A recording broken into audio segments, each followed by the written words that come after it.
அனைவருக்கும் வணக்கம்.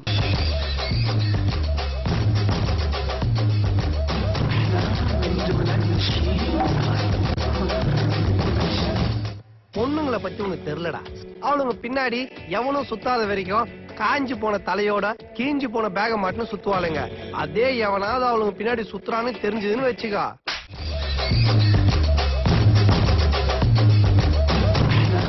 என்ன மாதிரி கதை அப்படின்னு நீங்க எதிர்பார்த்தீங்கன்னா, என்ன எப்படி கண்டென்ட் காதலில் ஆடியன்ஸ் வந்துட்டு ஒரு ஒரு சாஃப்டான ஒரு ரொமான்டிக்கான ஒரு கேரக்டரில் என்ஜாய் பண்ணாங்களோ, அதே மாதிரி யுவன் யுவதியில் ஒரு ரொம்ப சாஃப்டான டீசெண்டான பையன் கதிர்வேல் முருகன் அப்படின்னு ஒரு கேரக்டரில்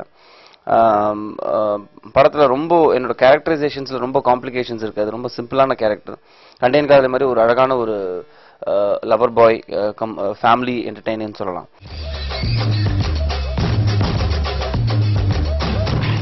என்னோட ஹீரோயின் வந்துட்டு ரீமா கலிங்கல். இவங்க மலையாளத்தில் ஒரு 3-4 படம் பண்ணியிருக்காங்க. தமிழில் ஃபர்ஸ்ட் டைம் பண்ணுறாங்க. ரொம்ப நல்ல பெர்ஃபார்மர், ரொம்ப நல்ல டான்சர். இன்ஃபேக்ட் என் கூட வந்துட்டு என்னோட கலீகா வந்து சந்தானம் பண்ணியிருக்காரு. ஸோ காமெடிக்கு பஞ்சமே இல்லை. ப்ளஸ் என்னோட ஃபாதரா வந்துட்டு சம்பத் பண்ணியிருக்காரு. இன்னும் நிறைய கேரக்டர்ஸ் இருக்காங்க. மியூசிக் வந்துட்டு விஜய் ஆண்டனி, கேமரா வந்து கோபிநாத் பண்ணியிருக்காரு. டைரக்டர் வந்துட்டு நினைத்தாலே நிக்கும்னு படம் பண்ண GNR குமரவேலன்.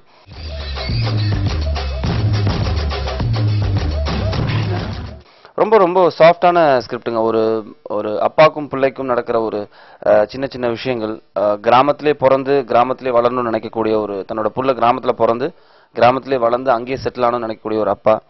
பட் ஆனால் கான்ட்ராஸ்டாக பார்த்தீங்கன்னா அந்த பையன் கிராமத்தில் பிறந்தாலும் மெட்ராஸில் போய் படித்து US செட்டில் ஆகணும்னு நினைக்கக்கூடிய ஒரு பையன். ஸோ இவங்க 2 பேருக்குள்ள நடக்கிற கருத்து வேறுபாடு, இந்த 2 பேருக்குள்ள நடக்கிற ஒரு பாயிண்ட் ஆஃப் வியூ பிரச்சனைகள் தான் வந்துட்டு இந்த யுவன் யுவதியில் ஒரு நாட்டாக இருக்கும். இதை தவிர பார்த்தீங்கன்னா எனக்கும் ரீமா கலிங்களுக்கும் நடக்கிற அந்த லவ் கெமிஸ்ட்ரியாக இருக்கட்டும், இல்லைனா சண்டையாக இருக்கட்டும், இதுக்கு நடுவில் மாட்டிட்டு தவிக்கிற சந்தானம், இது எல்லாமே கலந்த ஒரு விஷயம் தான் வந்துட்டு யுவன் யுவதி. ரொம்ப அழகான ஒரு ஃபிலிமாக வந்திருக்கு. கண்டிப்பாக ரசிகர்களுக்கு வந்துட்டு ஒரு ரொமான்டிக் ஃபிலிம்னு நீங்கள் மைண்ட் செட்டாகி வந்து பார்க்க வேண்டாம் படத்தை. ஒரு ஒரு நல்ல ஒரு ஃபேமிலி என்டர்டெய்னர். எல்லாருமே குழந்தைங்கள்லேருந்து ஆரம்பித்து பெரியவங்க வரைக்கும் எல்லாரும் ரிலாக்ஸ்டாக பார்க்கக்கூடிய ஒரு அழகான ஒரு ஃபேமிலி என்டர்டெய்னர் அந்த படம் இருக்குங்கிறது எனக்கு ஒரு பெரிய நம்பிக்கை. பேசிக்காக வந்துட்டு நினைத்தாலே நிக்கும் வந்துட்டு ஒரு ரீமேக் ஸ்கிரிப்ட். அது கிளாஸ்மேட்ஸ்னு ஒரு படத்தோட ரீமேக் அவர் பண்ணார். பட் இந்த படத்தை பொறுத்த வரைக்கும் பார்த்தீங்கன்னா ஒரு ஸ்ட்ரைட் சப்ஜெக்ட் அவர் எடுத்து பண்ணியிருக்காரு. இது வந்துட்டு S. ராமகிருஷ்ணன் சாரோட கதை. அந்த கதையை எடுத்து வசனம் இயக்கம் பண்ணியிருக்காரு. ஸோ இது வந்துட்டு ரொம்ப ஒரு மாதிரி த்ரில்லர், இல்லைனா ரொம்ப ஆக்ஷன், அந்த மாதிரி ரொம்ப காம்ப்ளிகேட்டிவ் ஸ்கிரிப்டே கிடையாதுங்க. ரொம்ப வந்தீங்கன்னா ஒரு ஒரு ரிலாக்ஸ்டாக இருக்கும். படத்தில் எல்லாமே கொஞ்சம் லைட்டர் வெயினில் இருக்கும். எல்லாமே டோசேஜ் கம்மியாகவே இருக்கும். படத்தில் பார்க்கும்போது ரொம்ப மைண்ட் ரிலாக்ஸ்டாக இருக்கக்கூடிய ஒரு ஃபிலிம்னு நான் சொல்லுவேன். பிகாஸ் நான் படம் பார்த்த வரைக்கும் எனக்கு கண்டென்ட் காதல் அப்படி தான் தோணுச்சு. அந்த மாதிரி ஒரு பேட்டர்ன் ஆஃப் ஃபிலிம் இது. ஸோ அதனால வந்துட்டு எனக்கு ஆடியன்ஸ் நான் என்ன ரெக்வெஸ்ட் பண்ணுறேன்னா, எந்த ஒரு மைண்ட் செட்டும் இல்லாமல் யுவன் யுவதி வந்துட்டு க்ளீனான எந்த ஒரு இதுவும் இல்லாமல் வந்து பாருங்க. கண்டிப்பாக அவங்க எல்லாருக்குமே ஒரு 2.5 மணி நேரம் போனதே தெரியாதுங்கிறது என்னோட கருத்து.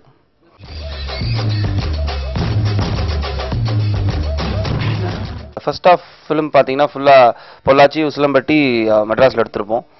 செகண்ட் ஆஃப் ஃபுல்லாக பார்த்தீங்கன்னா ஃபிலிம் வந்துட்டு கதை அந்த மாதிரி இருக்கனால வேற டோன் தேவைப்பட்டுச்சு.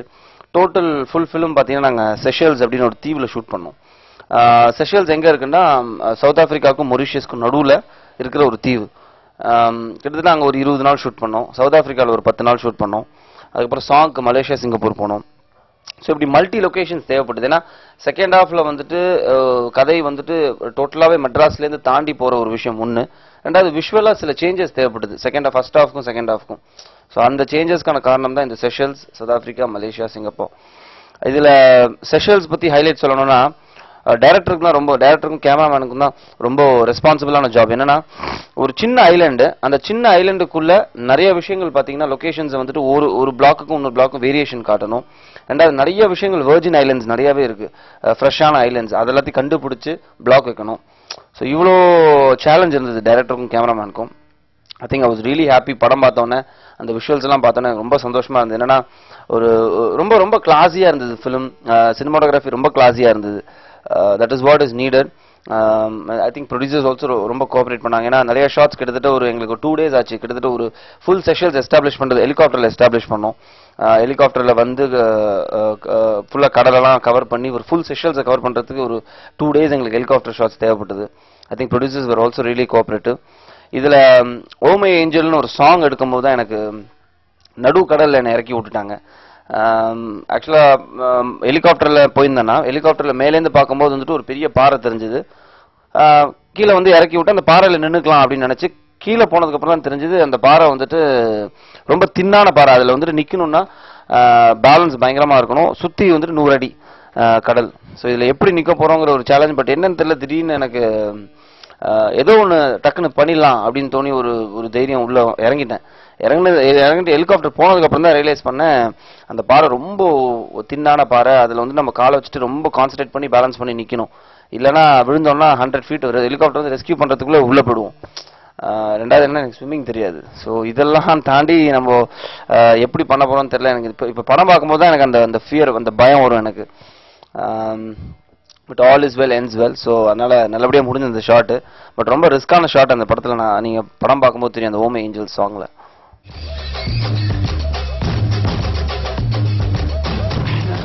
எனக்கு ஆக்சுவலாக விஜய் ஆண்டனி அவரோட மியூசிக் ரொம்ப பிடிக்கும். என்னன்னா ஒரு ரெகுலர் ஃபார்மேட் ஆஃப் மியூசிக்கில் இல்லாமல் ரொம்ப டிஃப்ரெண்ட்டாக இருக்கும். விஜய் ஆண்டனி மியூசிக் கேட்கும் போதே பிடிக்கும். ஸோ அதில் எனக்கு ரொம்ப சந்தோஷம் இந்த படத்தில் அவரோட நான் ஒர்க் பண்ணுறது. ரெண்டாவது வந்து எனக்கு அவர் சொன்ன மாதிரி அவரோட படங்களில் பார்த்தீங்கன்னா மோஸ்ட் ஆஃப் ஃபாஸ்ட் நம்பர்ஸ் இருக்கும், ஃபோக் சாங்ஸ் நிறையா இருக்கும், ஆத்திச்சூடி நாக்கமுக்க மாதிரி ஒரு விஷயம். பட் ஆனால் இந்த படத்தில் பார்த்தீங்கன்னா மெலடிஸ் நிறையா கான்சன்ட்ரேட் பண்ணியிருக்காரு. ஏன்னா பிகாஸ் ஒரு ரொமான்டிக் ஃபிலிமுக்கு வேற ஒரு டோன் தரணுங்கிறதுனால 5 சாங் பண்ணியிருக்காரு. அஃப்கோர்ஸ் அவரோட பேட்டர்னில் குத்து சாங் ஒன்று கண்டிப்பாக இருக்குது, ரசிகர்களை டிசப்பாயிண்ட் பண்ணல. கொலை குத்துறான ஒரு சாங் பார்த்தீங்கன்னா கிட்டத்தட்ட இருக்கிறதுலே வந்துட்டு அவர் போட்ட மியூசிக்ல நாக்கமுக்கோட இன்னும் ஃபாஸ்ட்டாக இருக்கும்னு நினைக்கிறேன். அந்த மாதிரியான ஒரு ஹெவி பீட் சாங் அது. அதுக்கு நான் டான்ஸும் பண்ணியிருக்கேன். கண்டிப்பாக ரசிகர்களுக்கு பிடிக்கும். ஏன்னா ரொம்ப நாள் கழிச்சு ஒரு பரத் வந்துட்டு ஒரு ஹெவி நம்பரில் பார்க்குறாங்க. மற்றபடி என்னோட ஃபேவரட் சாங் பார்த்தீங்கன்னா ஓ மை ஏஞ்சல்னு ஒரு சாங் இருக்குது. ரொம்ப பியூட்டிஃபுல்லான சாங். அந்த சாங் எப்போ கேட்கும்போது எல்லார் மனசுலையும் எல்லாருக்குமே ஒரு லவ் இருக்கும். அந்த இதில் வந்துட்டு எல்லாருக்குமே அந்த ஒரு பெயின் வரும் அந்த சாங் கேட்கும்போது. அழகான அண்ணாமலையோட அழகான லிரிக்ஸு, பியூட்டிஃபுல்லான டியூன். ரெண்டாவது ஃபேவரட் பார்த்தீங்கன்னா மைக்க ஊசின்னு ஒரு சாங் இருக்குது. ரொம்ப அழகான ஒரு சாங் அது. இந்த மாதிரி ஒவ்வொரு சாங் ஒரு ஜானரில் இருக்கும். ஸோ அதில் வந்துட்டு அவர் ஓ மை ஏஞ்சல் சாங் அவரே வேற பாடியிருக்காரு, ஃபர்ஸ்ட் டைம் மெலடி பாடியிருக்காரு. So I think Vijay Antony ரொம்ப நல்லா பண்ணியிருக்காரு அந்த படத்தில்.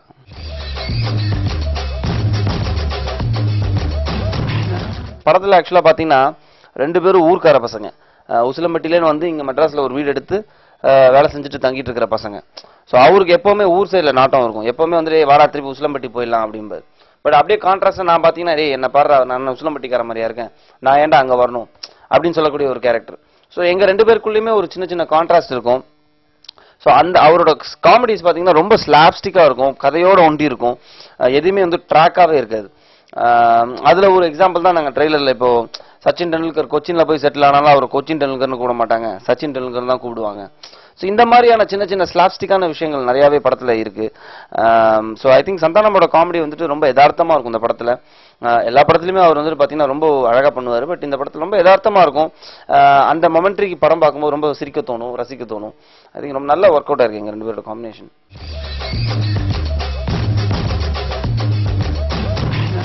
ரீமா கலிங்கல் பொறுத்த வரைக்கும் வந்துட்டு எனி மலையாளிஸ் இந்த கேஸ் நிறைய மலையாளி ஹீரோயின்ஸோட ஒர்க் பண்ணியிருக்கேன். நல்ல பர்ஃபார்மன்ஸ், ஒரு பர்ஃபார்மன்ஸ் ஒரு சீன் கொடுத்து அழகாக பர்ஃபார்ம் பண்ணுவாங்க. எக்ஸ்பிரஷன்ஸ் ரொம்ப பியூட்டிஃபுல்லாக இருக்கும். ஸோ அதே மாதிரி தான் ரீமா கலிங்கலும் பார்த்தீங்கன்னா ரொம்ப அழகாக நீட்டாக பண்ணியிருப்பாங்க. படத்தில் சட்டிலாக பண்ணியிருப்பாங்க. அவங்களுக்கு ஃபர்ஸ்ட் ஹாஃபில் ஒரு ஆக்டிங் தேவைப்பட்டுச்சு, செகண்ட் ஹாஃபில் ஒரு ஆக்டிங் தேவைப்பட்டுச்சு. I think she is in a very wonderful job. I think தமிழுக்கு அவங்க ஃபர்ஸ்ட் ஃபிலிமே வந்துட்டு ஒரு ஜஸ்ட் லைக் தட் ஒரு கமர்ஷியல் ஃபிலிமில் அவங்க லான்ச் ஆகல. ஒரு நல்ல யுவத்திங்கிற மாதிரி டைட்டில்லேருந்தே அவங்களுக்கு ப்ராமினன்ட் ரோல் இருக்கு. ரொம்ப அழகான ஒரு படத்தை தேர்ந்தெடுத்திருக்காங்க. ஐ திங்க் அது கண்டிப்பா அவங்களுக்கு வந்து பலன் கிடைக்கும். உன்னை மறக்காமல் இருப்பதால் இறக்காமல் இருக்கிறேன், என் இமைகள் மூடும் போதும் உன்முகம் பார்க்கிறேன். ஒரு படத்தை எடுக்கிறது என்ன கஷ்டங்கிறது ரசிகர்கள் உங்களுக்கும் தெரியும். இவ்வளவு தூரம் என்ன சப்போர்ட் பண்ணதுக்கும் நன்றி. கண்டிப்பா இந்த படத்தை ஒன்றும் நீங்க சப்போர்ட் பண்ணணும்னு நினைச்சீங்கன்னா தியேட்டர்ல போய் பாருங்க. திருட்டு விசிடி, திருட்டு டிவிடி வந்துட்டு தயவு செஞ்சு ஒழிங்க. சினிமாக்களில் போய் தியேட்டரில் போய் கண்டிப்பாக படத்தை பாருங்கள், கண்டிப்பாக உங்களுக்கு பிடிக்கும்.